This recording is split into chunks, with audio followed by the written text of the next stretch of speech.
Welcome to another Intermediate Algebra video. In this video, we'll continue working with rational expressions. Our goal today will be to solve them. So here is our one and only objective for this video, which is to solve equations containing rational expressions. Some notes for this section. We will solve as usual, meaning our ultimate goal is to find the value or values that make it a true statement, except in this case we have an exception. Make sure to exclude extraneous solutions. And so in this section for this video, extraneous means a solution that would give 0 in the denominator of any fraction of the initial equation, and that would cause this to be a bad solution. So some steps, if you want steps to be able to follow to solve these equations, would be first to find the least common denominator. We will have multiple rational expressions, so we'll have multiple fractions involved. Find the LCD, then convert each fraction to have that LCD. In order to do any add, subtracting, or combining, we'll need to have a least common denominator. But we'll use a little trick in step 3, which is to then multiply both sides by that least common denominator, which will essentially cancel all the denominators out. You'll see what that looks like soon. Step 4 is solve as usual. I guess I should put a little caveat in there. This is solve as usual, or as you would expect. And then finally, a new step is to check the solutions. So making sure that none of our solutions are extraneous, aka a bad solution. If we do have a bad solution, we just won't include that in the answer. So it's possible for us to only get bad solutions, which would cause us to throw them out and ultimately give us no solutions. We could have one solution, we could have two solutions. There's no final, this is what you'll always have. It just depends on the problem. So let's see what that looks like. So here's our first problem. 4x over 5 plus 3/2 is equal to 3x over 10. So the directions would say solve. And this means our ultimate goal is to figure out what value for x would make this value or values would make this a true statement. So we don't like to have the fractions, and so one strategy you can take is to use the steps we saw on the previous slide, which are to first identify a least common denominator. Our denominators are 5, 2, and 10. So you can use whatever strategy you'd like to come up with that LCD. Maybe you list multiples, maybe break them down to the primes and find the LCD that way. But our LCD would be 10 in this case. The smallest denominator we can convert each one of the fractions to be is 10. We could choose something larger. If you were to multiply all of them and choose 100, that would be okay, but it wouldn't be the least common denominator. So our LCD is 10. That's the first step. The second step is to then convert each fraction to have that least common denominator. So we want our first fraction, second, and third to all have a denominator of 10. And so we choose what should we multiply each fraction by to get that denominator of 10. The first fraction, currently we have a 5, we want 10. So we'll multiply the top and bottom by 2. Remember, 2 over 2 simplifies to 1, so we're not changing any information, we're just chopping up what we have, looking at it a different way. So this gives us 8x. The second fraction, we have a 2 as the denominator. We want 10, so we'll multiply by 5 over 5, giving us 15. And the last fraction, we already have the denominator of 10, so there's no work to be done. Just bring down the fraction. So we have 8x over 10 plus 15 over 10 equals 3x over 10. The next step, according to the last slide, is to then multiply both sides by that LCD and cancel out denominators. So we have an equation, and we can choose to do whatever we want to both sides of the equation, as long as we do it to both sides. So we choose to multiply both sides by 10 so that when the 10 distributes to each fraction, it cancels out with the denominator. 10 times this first fraction, 10 over 10, gone. 10 times the second fraction, 10 over 10, gone. And on the other side, a 10 on top, 10 on bottom, cancel out, leaving us with just the numerators.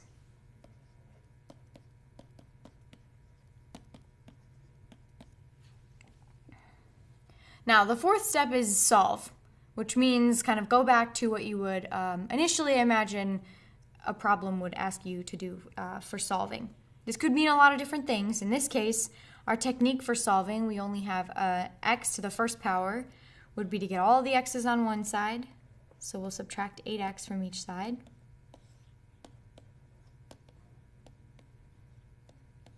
All the numbers or the constants on the other side, so that we can divide both sides by -5 to undo this multiplication, giving us x is equal to -3. So that's step 4. We've solved. We found the value that would make this potentially a true statement. But don't forget that step 5. This is where you check for extraneous solutions.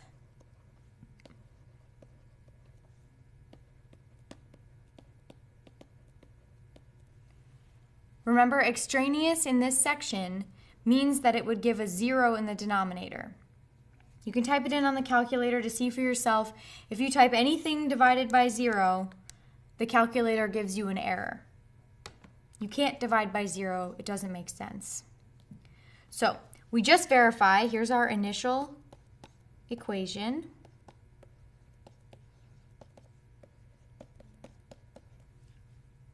So all we're doing is verifying if we were to take this -3 and plug it in for x. Instead of x, we write -3. You don't even have to do the computations. In some cases, you'll have to do a little bit, but all you have to verify is, do you get 0 in the denominator?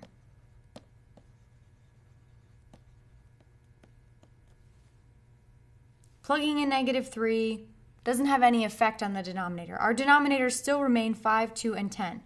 The answer is no, so this is a good solution. If it did give 0, that's when it would be a bad solution. The answer is no, which means our solution is a good one. It's part of the process to check for the extraneous. If you forget and were to present -3 as the solution without checking, in this case, it was an okay solution. So an online homework system wouldn't mark it wrong. On a test, I may or may not look for the extraneous solution piece. I'd be specific in some way about that. But if you were to type in or write down -3 and it is an extraneous solution, an online system will just clearly mark it wrong. You'd lose points on a test. It's something that you'd need to check for. All right. So to review, big picture on the problem, we found the LCD. We converted each fraction to have that LCD. We multiplied both sides by the LCD to cancel everything out. Then we solved the remaining equation and we checked to make sure that we didn't have an extraneous solution. Our solution was good. All right, let's do another one. Next one, we have 3 over x minus x plus 21 over 3x is equal to 5 over 3. All right, so first, our ultimate goal is to find what value for x would make this a true statement. But it's difficult to do that when we have fractions. So let's first identify a least common denominator. So we have x, 3x, and 3 in the denominator. If we look at just the coefficient part, because it's all stuff being multiplied, we have 3 and 3. So 3 has to be part of our LCD. And then from the variables, we have a single x and a single x. So that's all we need. The smallest thing we can change each of these fractions to have as a denominator is 3x. All right, the next thing is to actually convert. So each fraction will ultimately have that denominator. So what do we have to do to the first fraction to get there? Currently we have x, so we'll multiply in 3 over 3 to get 3x. In the numerator, that gives us 9. The second fraction already has what we need it to have, so it remains the same. And the last fraction has a 3. We need 3x, so we multiply in the missing x, which gives us 5x in the numerator. Remember, this doesn't change anything. If we were to take this line and simplify it, we would go right back to the initial problem. So it's just a matter of looking at things a different way. All right, then the next step is to multiply both sides by that least common denominator.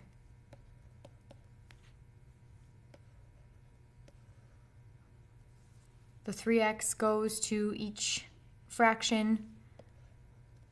And when we multiply, let's look at just the first one. 3x times 9 over 3x.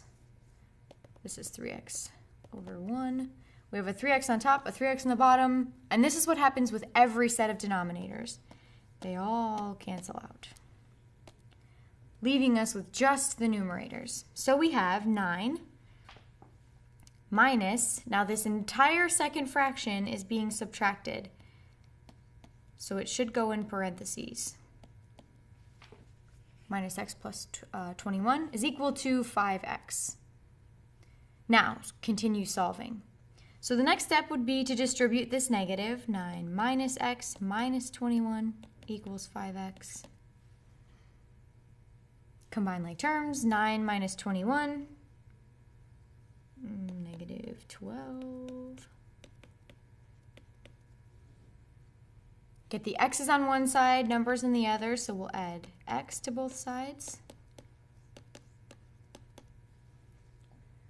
And finally, divide both sides by 6 to get x by itself, giving us x equals negative 2.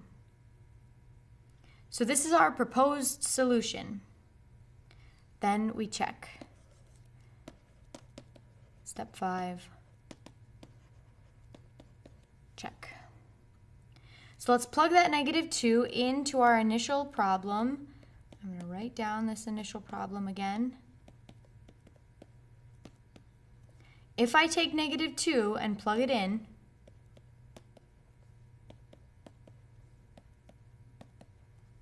all I care about is will I get 0?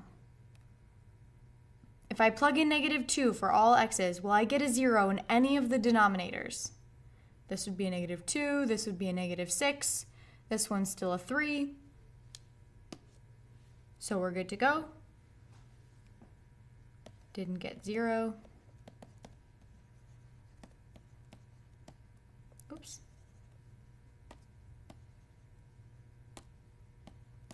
Didn't get 0 in the denominator. Therefore, this is a good solution. Now, if you want to, you can plug negative 2 all the way back in to the initial problem and actually verify that you get the same numbers here. You can if you want to. That part's not necessary, but this last step of checking to make sure you don't have an extraneous solution, meaning a 0 in the denominator, is part of the process. All right, so there's our second problem. Let's try another one. Now we'll get into the ones that are a little bit more complex in denominator. So if we were trying to solve this one, as we are, the first step would be to identify a least common denominator. Our denominators are x minus 2 and x minus 2. They already are the same, so sure, you can identify it. The second step is to convert each fraction to have that denominator. We're already there. Then the third step is to multiply both sides of the equation by that LCD to cancel it out.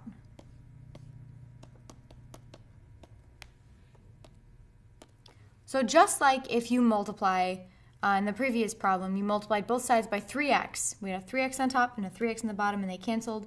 And x minus 2 on top and an x minus 2 on the bottom cancel out. leaving us with just those numerators. X plus 6 equals 2 times the quantity x plus 2. Then continue solving as usual. So we'll distribute the 2. X plus 6 equals 2x plus 4. Then we need variable on one side, numbers on the other, in order for us to solve here. So really you have 4 good options at this point. I'm going to subtract x from both sides. And then subtract 4 from both sides. We get x equals 2. So our proposed solution is x equals 2. And this is where we check in step 5. Keep here. So here's the initial problem.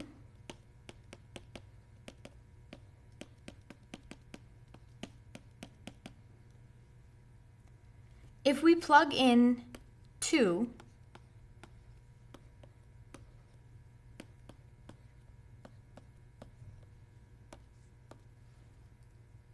do we get 0 in the denominator?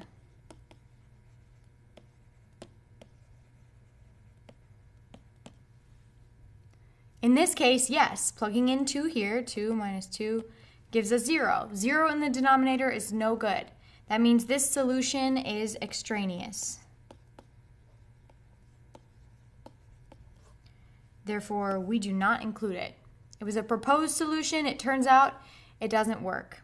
So if we get only an extraneous solution, meaning it's not actually a solution, then we don't have one. No solution. There's not a number we could plug into this equation that would give us a true statement. 2 is the closest thing we come to, but it gives 0 in the denominator, and we can't get a number equals a number. We get undefined equals undefined, which is not good enough. Undefined doesn't have an equivalence. So no solution. That's definitely possible. Okay, one more together. So this next problem, 2x over x minus 3 plus 6 minus 2x over x squared minus 9 equals x times x plus 3. So the first thing we need is a least common denominator. Our ultimate goal is to find the value that makes this a true statement. And in order for us to do that, we need to find a way to get rid of the fractions to solve. So first an LCD. Our denominators are x minus 3, x squared minus 9, and x plus 3. This one will involve a little bit of factoring. So that first denominator factors to x minus 3. The last one to x plus 3. Nothing you can do with them to factor. But the second one you can factor to x minus 3, x plus 3, using difference of squares. So that means our LCD actually is x minus 3, x plus 3. The two different factors we see throughout. None of them raised to a higher power. That's it. So we need to change each fraction to have that common denominator. So let's write in here what this one factored to. So we need the first fraction to have x minus 3, x plus 3.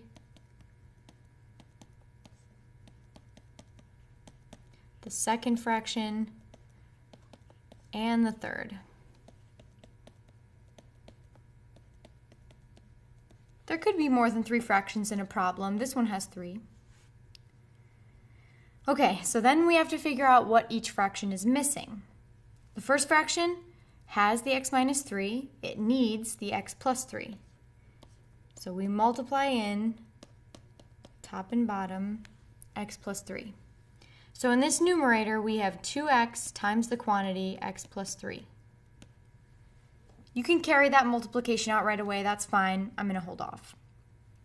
The second fraction already has everything we need, so just bring down that numerator. And the third fraction has the x plus 3. It's missing the x minus 3. So our numerator becomes x times the quantity, x minus 3.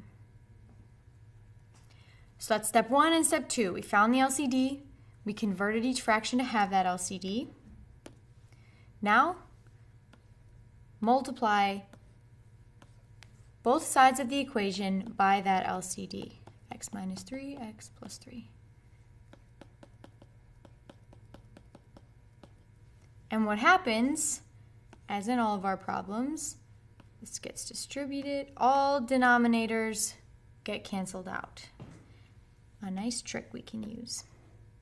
This only works when we have an equation. We can only do something to both sides when we have a left and a right side. If we just had an expression, we couldn't do that. That denominator would just remain throughout the problem.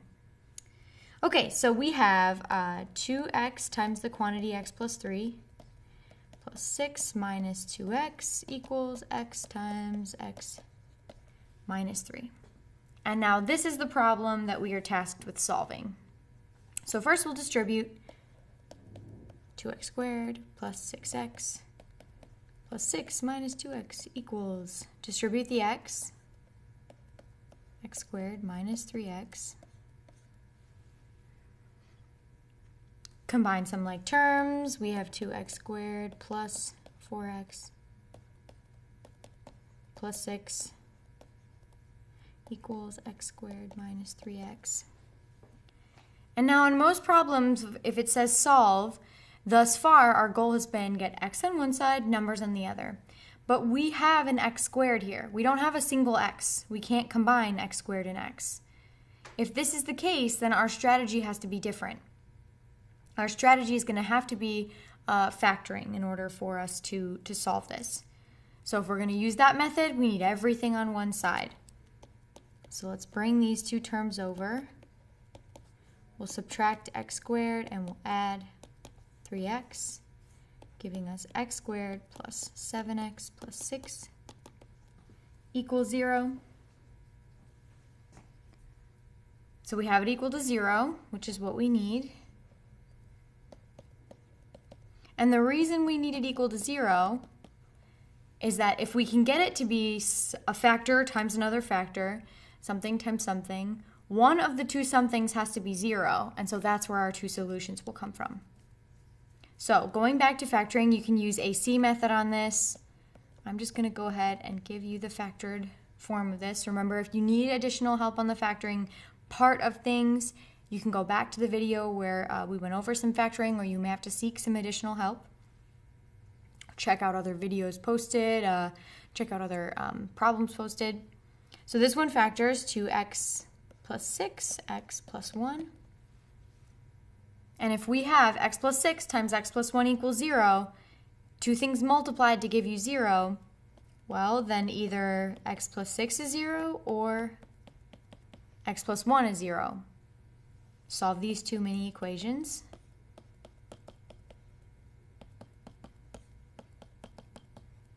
Oh, not 7. Hello. And then, of course, our last step, don't forget, don't get lost in the sea of computation. These are proposed solutions. Then we need to check in step 5. So here's the initial equation again.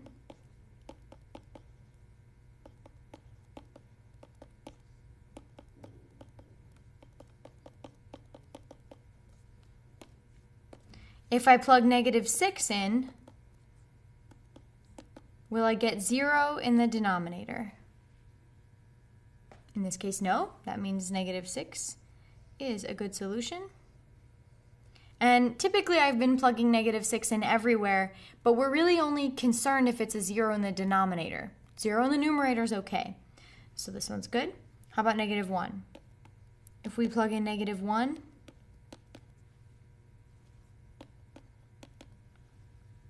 do we get 0 in the denominator? -1 here is good, here is good, here is good. This one's also good. So both solutions are good solutions, -6 and -1. It very well could be the case that one is extraneous, one is not. Could be that they're both extraneous, could be that neither. There's no rhyme or reason on why one works and one doesn't. It's just a matter of going through the process and seeing how things work out. So to review, we found the LCD, converted each fraction to have that LCD, multiplied both sides by that LCD to get rid of it, solved. In this problem, that took a little bit of effort, and then verified that we didn't have an extraneous solution. They were both good, so -6 and -1 are our solutions. Okay. All right, 2 practice problems. Go ahead and pause the video. This can be some intense stuff. It's a lot of computation, so make sure that you are actually pausing and practicing these things. I will see you soon to go through them. Okay, so now let's go through those problems together. All right, so our first one, first identify an LCD. We have denominators of x, 5x, and 5. So our LCD in this case would be 5x. So then our second step, convert each fraction to have that LCD. This is where we're trying to get to. So our first fraction is missing a 5/5. We need a 5, so multiply it in top and bottom, giving us 30. The second fraction already has it. Bring that down. And the third fraction is missing the x. So we get 2x. The next step is to multiply both sides by that LCD so that all our denominators cancel out, leaving us with 30 minus the quantity, everything in that second numerator subtracted. So whether you wrote parentheses or you distribute the negative, one of the two things needs to happen, leaving us 2x. Then continue solving. Now we'll actually distribute the negative. Combine like terms, 30 minus 9, 21 minus x. Bring this x over. Divide both sides by 3, x equals 7. And then check. If we plug 7 in,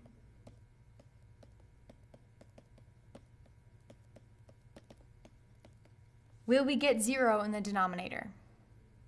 The answer is no. So our proposed solution is a good one. X equals 7. Okay, our second problem. We have denominators of x minus 2, x squared minus 4, and x plus 2. Our second denominator factors to x minus 2, x plus 2. So looking at these denominators, we can see that our LCD is x plus 2, x minus 2. So the first fraction is missing an x plus 2. The last one is missing the x minus 2. Let's set up everything for our problem. We want each denominator to say x plus 2, x minus 2.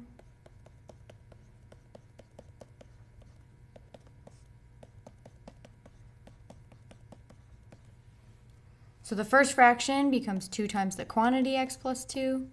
The second one already has that denominator, and the third one, x times x minus 2.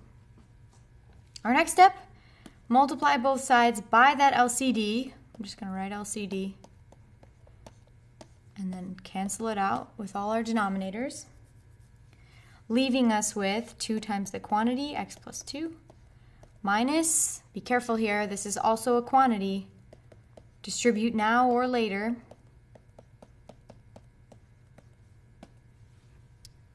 Then I will actually distribute all these, the 2, the negative, and the x. 2x plus 4 minus 5 minus 2x equals x squared minus 2x.